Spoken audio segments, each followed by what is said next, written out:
O erro da Ferrari foi não ter arriscado no GP da Hungria e por isso que ela cometeu um erro muito grave de estratégia. O que a gente pode falar da Williams, que está virando uma das novas decepções dessa temporada? E o que acontece na Red Bull, que as coisas não estão ocorrendo da forma como eles previam? Senhoras e senhores, bem-vindos a mais um vídeo. Eu tô aqui para comentar com vocês ainda o GP da Hungria e tudo o que aconteceu por lá. E claro, novamente estou lendo aqui os comentários que vocês mandaram e vou elaborar sobre cada um. Se for novo, não esqueça de se inscrever. E vamos ao primeiro comentário. São dois. O primeiro é reclamando da Ferrari que ela não arrisca muito nas corridas e por causa disso acaba perdendo alguns resultados. E o outro dizia: será que a Ferrari teria a chance de ganhar a corrida se não fosse aquele erro de estratégia e a punição? Bom, vamos misturar as respostas desses dois comentários em uma só. Quando o Piastri teve o problema na caixa de câmbio e ele abandonou ali perto da volta 50, gerou um virtual safety car. E aqui atenção, a distância entre o Hamilton e o Norris era de 15 segundos mais ou menos. Esse tempo, se não tivesse um virtual safety car e o Norris que estivesse na frente também fizesse uma parada extra e o Hamilton tivesse ficado na pista, ou seja, tem 15 segundos, o Norris para, o Hamilton ficou na pista, ultrapassou o Norris enquanto o piloto inglês estava nos boxes, pronto. Isso seria o suficiente para o Hamilton passar e depois talvez ser ultrapassado porque o ritmo do Norris era muito grande, era coisa de 1 segundo mais rápido de cara pro vento.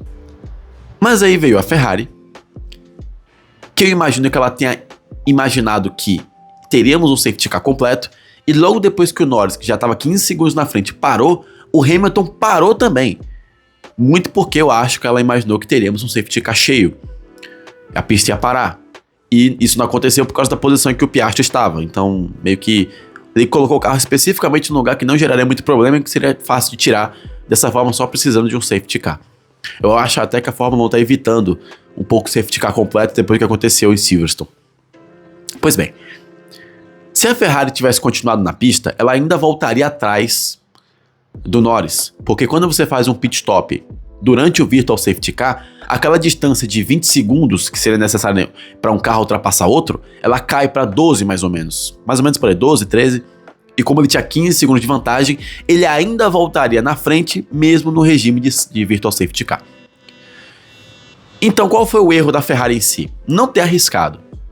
No sentido de, já temos a P2 garantida, se a gente parar, voltaremos atrás de alguns pilotos. E o pneu macio não está dando aquela vantagem para os caras que estão usando. A exemplo do Verstappen, colocaram o pneu macio, ele reclamou muito, porque o pneu não estava dando aquela vantagem que ele imaginava em cima de pneus médios e duros.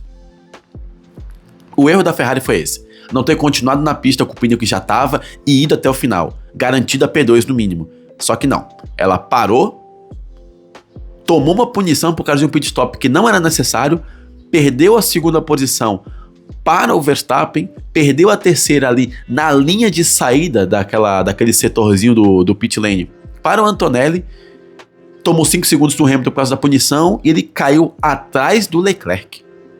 Tem até gente que fala que a Ferrari deveria ter pedido para o Leclerc segurar um pouco a onda para o Hamilton maximizar o máximo de pontos, sabe? Mas a Ferrari até julgou que isso seria injusto com o próprio Leclerc, então eles não deram essa recomendação para o piloto monegasco. E embora o Hamilton esteja ainda brigando pelo título, são coisas assim que acabam impedindo no futuro que um campeonato mude de dono. A exemplo do Verstappen no GP de Barcelona do ano passado, se engalfinhou com o Russell na pista, no final perdeu o título por 2 pontos. São coisas assim que fazem uma equipe perder um título e um piloto perder um campeonato. O que aconteceu com a Williams? Qual o futuro do Sainz? Vocês querem mesmo que eu fale o que aconteceu com a Williams, gente?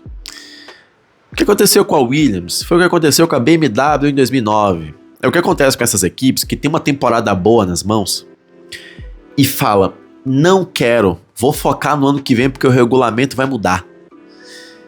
E o que acontece com essas equipes é sempre o mesmo resultado. É sempre o mesmo resultado. A exemplo, a Mercedes 2021 estava querendo focar em 22 porque o carro ia ser diferente e tal, perdeu o título de pilotos. Não perdeu de construtores, né? Porque o Pérez resenhou. E foi uma porcaria no regulamento de 22. Aconteceu a mesma coisa com a Williams agora. Gente, o carro tava pesado, vocês lembram disso? O carro falhou no crash test no começo da temporada. O carro tava 20 quilos mais pesado, mais ou menos. O carro teve que fazer um regime. Teve que fazer muito cardio, o carro da Williams. E o carro não consegue. Antes, o carro da Williams, a gente não reparava tanto na Williams porque tinha Aston Martin. Aston Martin conseguiu ficar atrás da Cadillac. Agora ninguém mais reparava na Williams. Pois bem, chegou o GP da Hungria, a Aston Martin passou a Williams agora tá brigando com Haas e Cadillac para ver quem vai ser a pior equipe do grid. Por enquanto, tá? Ainda vem atualização para Williams, a gente sabe disso. A Williams não é uma equipe muito ruim para isso, mas ainda tem aquele processo de reformulação do James Vowles, acredito no processo o tempo inteiro. E pela primeira vez, a gente pode dizer que, como bons engenheiros de obra pronta que somos, o James Vowles errou. Ele tinha uma equipe com muito potencial para uma temporada, ainda tem uma equipe com muito potencial, mas que hoje o principal piloto da equipe, que é o Carlos Sainz, quer sair. Não que ele já não quisesse, né? Não que o Carlos Sainz quisesse ter ido para Williams. Mas hoje ele já quer sair. Porque o carro é ruim. E a tendência é ficar nessa pelo resto da temporada. Porque daqui a pouco vai surgir uma notícia dizendo que, estamos focando em 2027. Lá vem. Enfim, é isso que tá acontecendo. O planejamento não foi aquilo que eles queriam. O carro ainda tem seus problemas. O carro não encaixou com os pilotos. Os pilotos, mesmo tendo o melhor motor, não conseguem desempenhar na pista. A confiança caiu. O Carlos Sainz já não tá mais nem aí pra equipe. Enfim, virou uma bola de neve. Porque no final o Max reclamou do carro. Por que esse carro está difícil para ele? Bom, eu adoraria saber exatamente o porquê. Mas eu consigo imaginar mais ou menos a parte de cima, né? A superfície do problema, que é: a Red Bull perdeu todos os bons profissionais para as outras equipes. Pô, o cara que desenvolveu aquele sistema especial de freio da McLaren, vocês devem lembrar, o freio que esfriava, o freio que não conseguia, que não passava a temperatura pro pneu e o pneu não superaquecia e não se desgastava fácil, o cara foi pra McLaren. A Red Bull tá perdendo um monte de profissional. Jean-Pierre Lambiase, engenheiro da Red Bull, foi pra McLaren também. Então, muitos profissionais da Red Bull, ela perdeu para outras equipes ou foram mandados embora. Exemplo do Christian Horner, que tava, enfim... Existia uma guerra fria, com muitas aspas, na Red Bull, entre o lado do Verstappen e o lado do Horner, de acordo com as notícias da época. E muito do que tá acontecendo com a Red Bull hoje é por causa disso. Não da briga, mas por causa dessa reformulação da Red Bull. Ela tá trocando o pneu com o carro em movimento. O próprio Verstappen também reclama todos os dias. Quando não é o clutch pedal, que é o negócio de passar marcha, né, o negócio de volante, e também é sempre aderência, o carro dá sem aderência. E aí quando ele abre a asa não fecha direito, aí ele roda sozinho. Aí quando a asa tá fechada, ele entra numa curva, o carro sai de traseira, como aconteceu na Hungria. Então, tudo dando errado.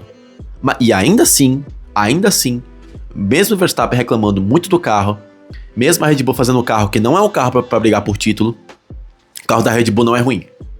Não é ruim como a Cadillac, não é ruim como era o carro da Aston Martin, não é ruim como é o carro da Williams. O carro da Red Bull é bom.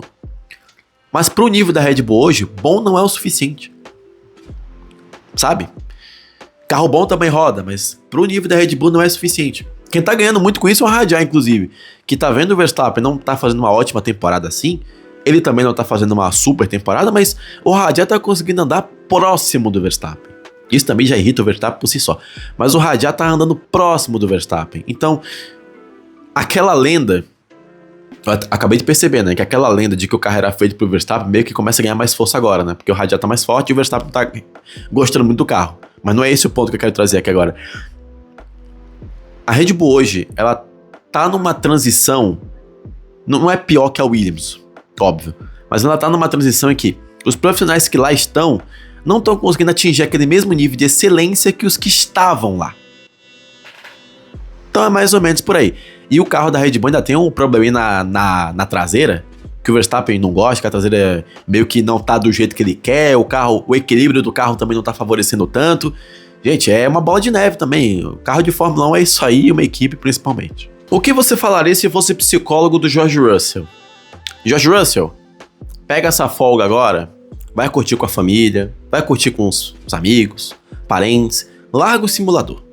Vai curtir, deixa isso nas mãos dos engenheiros da Mercedes, deixa isso na missão do pessoal da TI da Mercedes, deixa com eles. Não se preocupa com o campeonato agora.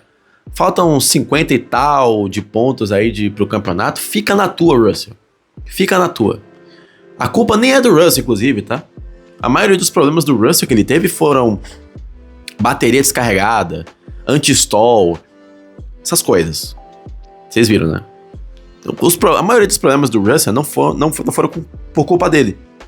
E também, pelo menos os problemas principais, tá? Porque na pista em si, aí é culpa dele mesmo. O ritmo dele não tá bom, não tá no mesmo nível que o Antonelli, ele não se encaixou com o carro, o regulamento, ele não tá conseguindo raciocinar direito quando tá dentro do carro. O próprio Russell falou, né, que quando você tá nesse novo regulamento, o carro volta atrás de volta, ou melhor, pista atrás de pista, você tem que mudar o jeito como você bate na bola, que nem um golfista. E aí você tem que se adaptar a um tipo de pilotagem eficaz a cada corrida. Para você entender onde que o carro vai fazer o deploy, né, o despejo de energia, onde ele vai recuperar, onde você vai atacar a curva, onde você vai tirar o pé um pouquinho, enfim, essas coisas. O Russell não tá conseguindo organizar muito bem as ideias aqui na cachola. Então o que eu falo pro Russell é: coloca a cabecinha no lugar, fica na tua, viaja, abre o simulador, joga Fórmula Legends, joga Brasfoot, um FIFA, sei lá, aquele joguinho lá do Windows que você tinha que fazer bolo, um bom jogo inclusive, o jogo default Windows, paciência, só não joga poker, né? Porque poker não joga. Vai descansar a cabeça. Depois você pensa em Fórmula 1, porque embora as coisas estejam ruins, nem tudo está perdido. E bem como aconteceu com o Norris no ano passado, refrescar a cabeça pode ser a melhor opção para quem tá numa situação como essa. E bom, depois desse vídeo longo ou não, quero saber suas opiniões sobre tudo que eu falei aqui. Comenta aqui embaixo. Se gostou do vídeo, não esqueça de clicar no like e de se inscrever no canal para ver mais vídeos meus. Te vejo no próximo para falar de Fórmula 1. Então, até mais.